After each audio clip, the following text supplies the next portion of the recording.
Salut, aujourd'hui à l'essai dans Grand Tourisme, le Ford EcoSport. À son volant, Jérôme Vassia vous dira tout de ce petit SUV urbain connecté. Côté actu, la marque DS dévoile Divine DS, l'un des concept cars vedettes du prochain mondial de Paris, aussi technologique qu'esthétique. Enfin, côté sport, direction Champs-Rousses 1750, où la 6e manche du championnat de France de drift Uniroyal 2014 découvre la montagne et la gestion de l'altitude. En attendant, plus une seconde à perdre, contact, c'est parti!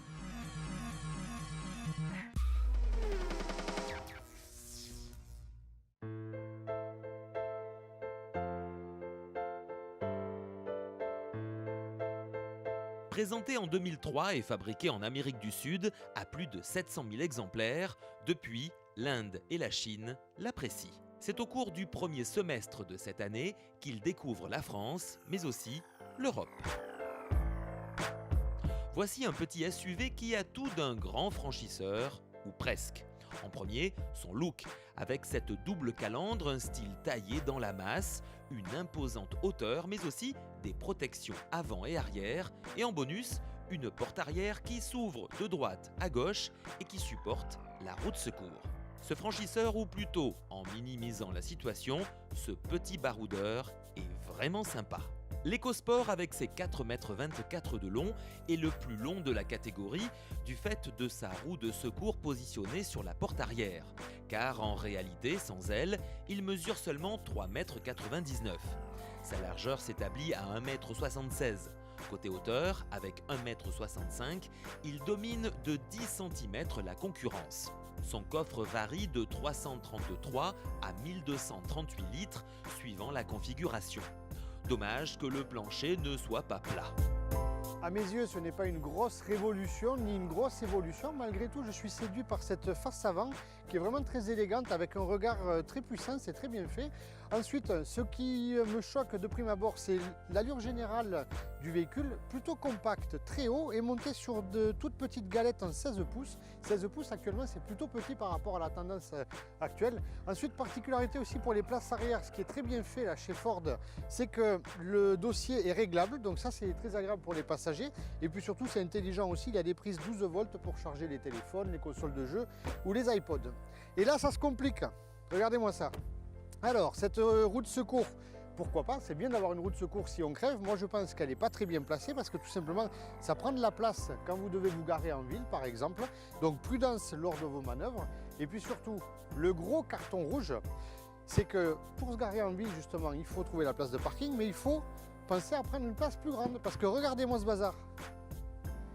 Il faut 1 mètre de plus, voilà, quasiment 1 mètre pour pouvoir ouvrir votre coffre en entier. Et là, je pense que à l'utilisation, c'est pas super pratique. Tout propriétaire de Fiesta reconnaîtra dans l'EcoSport un copier-coller presque parfait de la planche de bord du modèle cité. Côté finition, il ne propose que la déclinaison haute, en l'occurrence titanium, mais très bien équipée comme toujours chez Ford. Cette dernière comprend la radio CD MP3 6 haut-parleurs avec écran 3 pouces 5, les commandes au volant et le système multimédia Sync. Plus l'interface AppLink, permettant de contrôler vocalement les applications de son smartphone connecté. Ainsi que le contrôle de pression des pneus, la climatisation automatique, l'entrée et le démarrage main libre, l'ordinateur de bord, le régulateur de vitesse. Mais pas de GPS. Qu'en dis-tu, Jérôme ?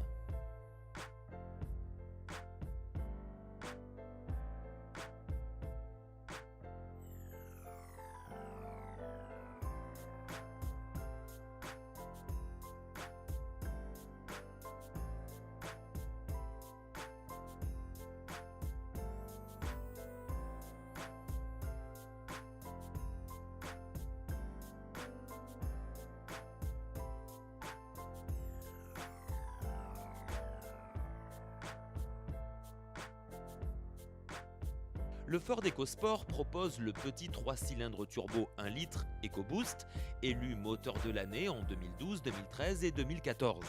Cette version développe 125 chevaux à 6000 tours minute sous un couple de 170 Nm.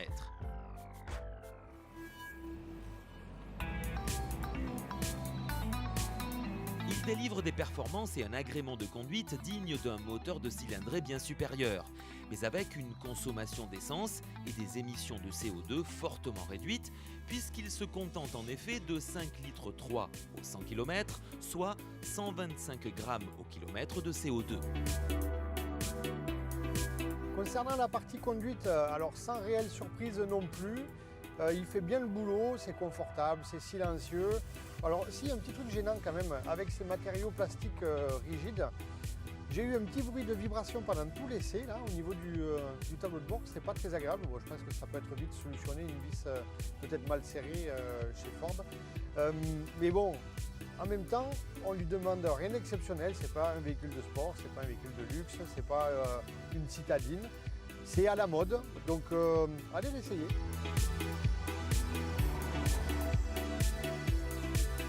Concernant le moteur et la boîte de vitesse, alors vraiment c'est un tout petit moteur et je suis étonné de la puissance qu'ils arrivent à en tirer et surtout de l'utilisation. Ça prend quasiment 6000-6500 tours. Alors il n'y a pas besoin de tirer autant tous les jours, hein. Mais c'est pour dire que la plage d'utilisation est grande et que finalement j'avais peur de manquer de puissance ou de couple pour faire un dépassement ou pour prendre une côte, alors qu'en fait pas du tout. C'est vraiment étonnant la technologie de ce moteur associée à une boîte 5 rapports seulement. Alors les vitesses sont très longues, hein. Essentiellement la première et la seconde très longues. Et du coup on a, avec ce moteur essence, on est quand même à 11,5 litres sur notre essai. Donc je pense qu'en utilisation classique, c'est un peu moins.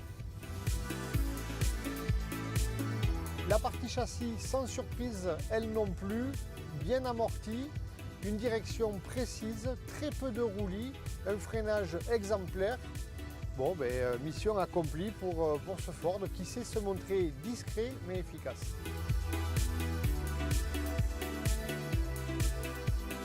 Grâce à son agilité et à sa polyvalence, l'EcoSport circule sur les routes les plus difficiles avec autant d'aisance qu'il se faufile en ville.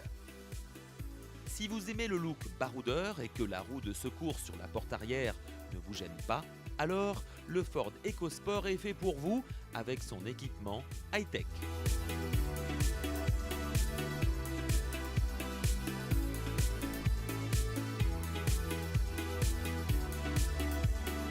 Gamme Ford EcoSport à partir de 20 990 €.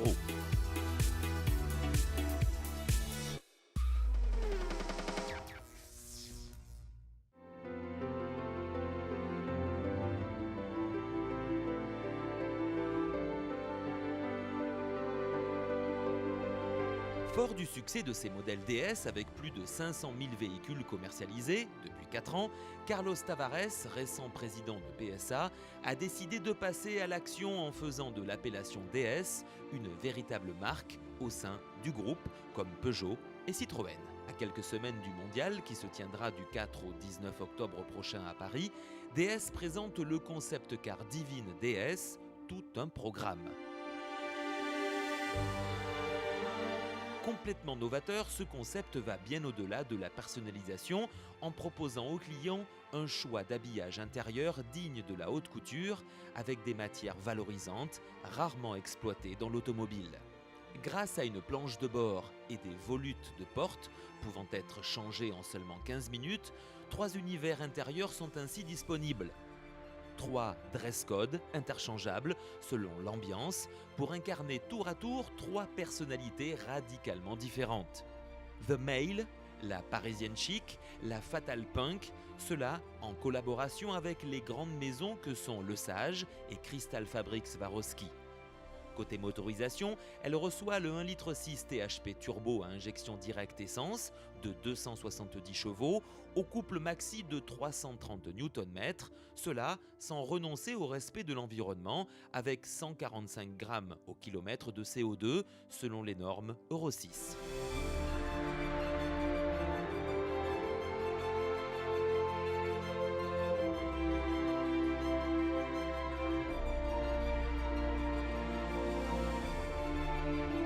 Longue de 4,21 m et large de 1,98 m, elle préfigure une 4 portes compacte. Au regard, elle apparaît bien assise sur ses roues de 20 pouces. Sa silhouette propose des codes stylistiques très audacieux, à l'image des modèles existants. Ce concept Divine DS présente les traits de la future remplaçante de DS4.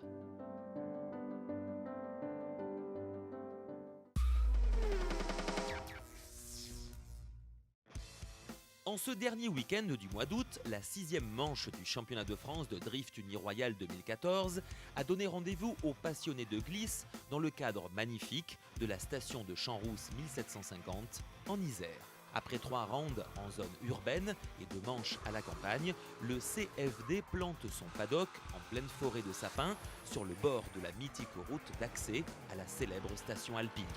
On sent bien qu'il y a un peu plus d'appréhension chez les concurrents. Les spectateurs qui découvrent la discipline sont ébahis par la témérité et l'adresse des pilotes.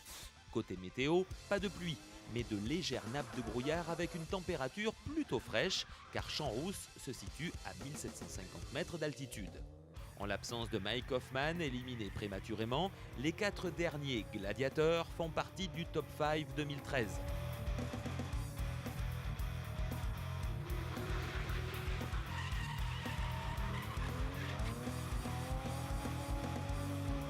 Les 2 derniers pilotes en lice se livrent sans retenue dans un combat sans merci. Les pneus crient leur souffrance sous les sollicitations extrêmes de ces 2 as du volant que sont Benjamin Boulbès et Laurent Cousin. Comme à son habitude, ce dernier s'engage à fond dans le combat, pesant de toute son expérience pour tenter de mettre la pression sur son prestigieux adversaire. Mais on ne déstabilise pas Benjamin Boulbès aussi facilement.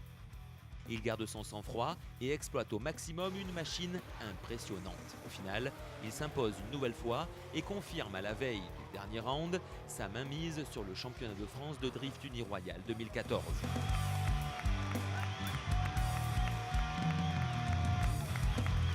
Premier, Benjamin Boulbès. Deuxième, Laurent Cousin. Troisième, Nicolas Delorme.